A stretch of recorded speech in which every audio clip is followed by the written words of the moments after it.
জুলাই গণঅভ্যুত্থানের সম্মুখ সারির যোদ্ধা শরীফ ওসমান বিন হাদী হত্যাকাণ্ডের ঘটনায় দায়ের করা মামলার চূড়ান্ত চার্জশিট আগামী ৭ জানুয়ারি দাখিল করা হবে বলে জানিয়েছেন স্বরাষ্ট্র মন্ত্রণালয়ের সিনিয়র সচিব নাসিমুল গনি।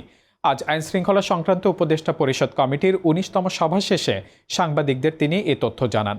নাসিমুল গনি বলেন, এই ঘটনায় এখন পর্যন্ত ১১ জনকে গ্রেপ্তার করা হয়েছে এবং তদন্ত কার্যক্রম দ্রুত এগিয়ে চলছে। অন্তর্বর্তী সরকার মামলাটিকে সর্বোচ্চ গুরুত্ব দিয়ে দেখছে। দ্রুত ও স্বচ্ছ বিচার নিশ্চিত করতে মামলাটি দ্রুত বিচার ট্রাইব্যুনালে স্থানান্তরের সিদ্ধান্ত নেওয়া হয়েছে।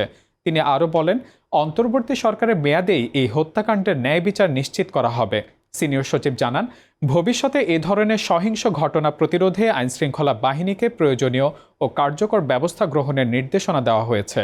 এদিকে আজ দুপুর ২টায় ঢাকার বিভিন্ন স্থান থেকে ইনকিলাব মঞ্চ তাদের পূর্ব ঘোষিত মার্চ ফর ইনসাফ কর্মসূচি পালন করছে। গতকাল শনিবার বিকেল থেকে শুরু হওয়া এই কর্মসূচি ৬ জানুয়ারি পর্যন্ত চলবে বলে জানিয়েছে সংগঠনটি। একই সঙ্গে ৭ জানুয়ারির মধ্যে হত্যাকাণ্ডে জড়িতদের চিহ্নিত করে অভিযোগপত্র দাখিল না হলে চূড়ান্ত আন্দোলনে যাওয়ার হুঁশিয়ারি দেওয়া হয়েছে।